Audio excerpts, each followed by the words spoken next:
Hello everybody, we are the group number 4. My name is Jennifer. My name is Francisco. And I am Alexander. And today we are going to talk about standard English. Then standard English and dialectology. And finally, bilingualism. Okay guys, let's start. Standard language. First of all, what is a standard language? Standard language is a variety of English language that is used as the national norm in formal communication in English-speaking countries. It serves as a common language for global communication, particularly in areas such as business, academia, and official documentation. But there are some points which are not considered within formal English, such as a formal and polite style or tone, a standard grammar used correctly, a correct spelling, an advanced vocabulary and phrases, fewer or not contracting words, no slang, fewer or no abbreviations. Let's look at some examples using the standard and non-standard English. Hello, how are you today? Hiya, you alright? She isn't going to go to work today. Ain't gonna go to work today. Look at those birds. Look at them birds. We were watching football. We was watching football. As you can see in the non-standard English examples include less formal language, whereas the standard English presents more formal. In other words, standard English is pretty uniform throughout the United Kingdom due to the standardized grammatical rules and conventions. However, non-standard English varies according to the region. There are many regional dialects and has variations in terms. For example, use of slang, grammar, and accent. So, what is a slang? A slang normally refers to particular words and meanings, but it can include longer or shorter expressions. To put it in another way, it is an informal language that is more common in speech than in writing, and is typically restricted to a specific context or group of people. Now, let's look at some examples about American and British slang. In the first word, American people say flashlight, but British people say torch. the second word in the American slang is trailer, but in the British slang is Caravan. the third one. American people say restroom, but British people say Loo. in the United States, people say mail, but in the United Kingdom, people say Post. in the United States, they say gasoline or gas, but in the United Kingdom, they say Petrol. in the American slang is fall, but in the British slang is Autumn. in the United States, we say shopping cart, but in United Kingdom, they say Trolley. we say vacation, and they say Holiday. in the British slang. In American slang, we say backyard, and they say in the British slang they say. Garden. In the American slang is diaper, but in the British slang is. Nappy. American people say panties. However, British people say. Knickers. In United States is house, but in the United Kingdom is. Yard. It is important to note that English was originated in England during the Anglo-Saxon period. English is the first language in many countries such as the United Kingdom, the United States, New Zealand, Philippines, Singapore, Ireland, Australia, Jamaica, Canada, Trinidad and Tobago, and South Africa. In those countries, the language has been adapting and changing and also mixing with other local language. As a result, we have a number of dialects and accents where the pronunciation, grammar, and vocabulary are very different from the original language. What is accent? Accent is a way of pronouncing a language, considering that all of us speak in distinctive ways. It is reasonable to assume that there are many types of accents in the world, or even inside a country or region. When speaking a foreign language, our accent is influenced by the structure and sounds of your native language, which is why it is usually more noticeable. For example, speaking English with a German accent. Now, I will show you some videos of some people speaking with different accents. At the end of this fall, my friend and I are going to see a soccer game. He suggested that I bring chocolate chip cookies, potato chips, and soda pop. Since the temperatures have started to drop, we have decided to wear warm sweaters and pants. At the end of this fall, my dude and I are going to a soccer game, and he suggested that I bring chocolate chip cookies, potato chips, and soda. Since the temperatures have started to drop, we have decided to wear warm sweaters and pants. At the end of autumn, my mate and I are going to see a football game, and he suggested that I bring cookies, crisps, and fizzy drinks. Since the temperatures have started to drop, we have decided to wear warm jumpers and trousers.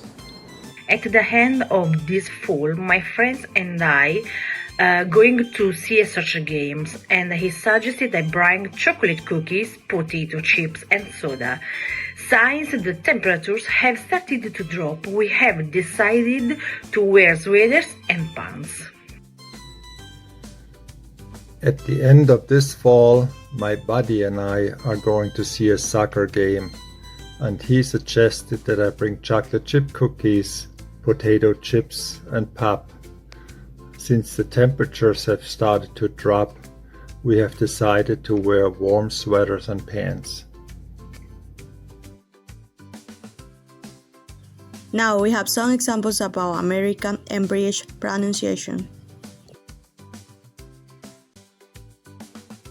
Advertisement, Advertisement, mail, mail, missile, missile, dynasty, dynasty, zebra, zebra, figure, figure, schedule, schedule, sloth.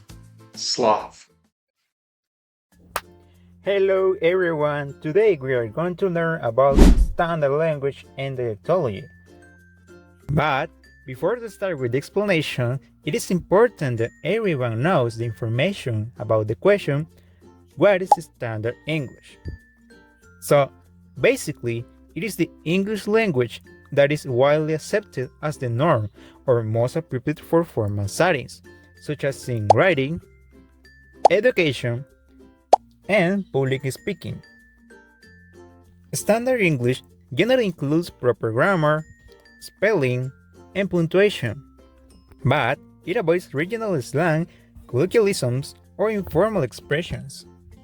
So, in summary, we can say that Standard English is simply the form that has been institutionalized for formal, academic, and professional communication. That's why in English-speaking countries it is considered the most neutral and widely understood form of the language. But also, it doesn't mean that Standard English is superior to other varieties of English. Okay, now we are going to see a few aspects of Standard English.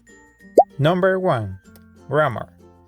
Standard English uses a consistent set of grammatical rules that are taught in schools and used in formal writing and speech. Number 2. Spelling. Spelling is generally uniform and follows the rules set by dictionaries, such as the Oxford English Dictionary or Merriam-Webster. An example of English spelling is that in British English they use the word color, while American English uses color, but both are correct and considered standard English. Number 3. Vocabulary. Standard English tends to avoid the use of slang, regional expressions, and informal language, because it favors words that are more universally understood and that have been standardized in formal writing and speech in order that everyone can understand all the words. Number 4. Pronunciation. Standard English may vary slightly in different English-speaking regions, such as in the UK, the US, Australia, and other countries. But at the end, all of these countries speak English, so if you want to communicate with someone, don't worry because all of them can understand what are you saying. Because if you use standard English, it is recognized as the form used in official communication, literature, and most educational materials, so everyone can understand you. Number 5. Education and media. Standard English is typically the version of the language taught in schools using textbooks, academic papers, official documents, government communication, and mainstream media. So, this makes it an important form of the language for international communication, particularly in business and diplomacy. Okay, now we are going to explain what is dialectology. Dialectology is the branch of linguistics that studies dialects, which are variations in language spoken by people in different regions or social groups. So, these variations can include differences in pronunciation, vocabulary, grammar, and even spelling. Okay, now that we know what is dialectology, we have to see a few important aspects of it, such as geographical variation, social variation, language standardization, and finally fieldwork and data collection. The first one is one of the main focuses in how language differences across regions. For example, in the United States, people from the South may have different accents, words, or grammatical structures compared to people from the Northeast. So, that's why dialectologists often create dialect maps to show how language features are distributed across different areas in the same country, and people can understand all the variations. Number 2. Social variation. Dialects can also vary based on factors like socioeconomic class, age, gender, and ethnicity. This is sometimes called sociolinguistic variation. For example, people from urban areas may speak differently from those in rural areas, or younger generations may adopt different linguistic trends compared to older generations. Number 3. Language standardization. Dialectology often contrasts standard languages with regional or social dialects, which may not be considered standard. This study helps linguistics understand how and why certain dialects become standardized, while others remain localized or marginalized. Number 4. Fieldwork and data collection. Dialectologists typically gather data by interviewing native speakers in different regions or communities, recording their speech and analyze their variations in their language, and then they share the information with all the people in order that everyone can understand all the variations that are in English. Okay, now we are going to continue with the next topic. More than 2000 years ago, in ancient Babylonia, Moses' descendants built a tower that reached heaven, which was Babel's Tower. When God saw this, he decided to punish them by throwing a powerful wind that demolished the tower. And knowing mankind's stubbornness, he decided to change the languages of all of them with the intention that men spread around the world just as he had wished. For a long time, all peoples around the world spoke different languages until the appearance of bilingualism. For a better understanding, the definition of bilingualism would be the ability of an individual to communicate in two languages, and this individual will be called bilingual. So, the main question here is, how does the first bilingual emerge? The answer is unknown, obviously, because the most ancient languages in the world were the Hebrew, of course, the Greek, and of course the Aramaic. By the way, that people in that time knew those languages existed and some of them. The next question is, what does the bilingualism depend on? Well, there are two ways that a person can become bilingual. The first is getting the language from our parents, and the second one is by learning through the time by studying. According to an American philosopher and linguist Noam Chomsky, there is a section in the human brain that he called universal grammar that leads us to understand not only our mother tongue but also others. However, not everyone is in the same bilingual category. Actually, there are many types of them, but the most important are two: the compound and the coordinate.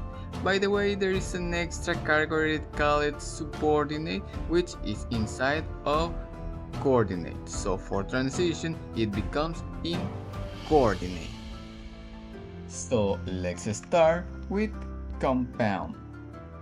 The definition for compound will be when an individual develops two separate and independent linguistic systems.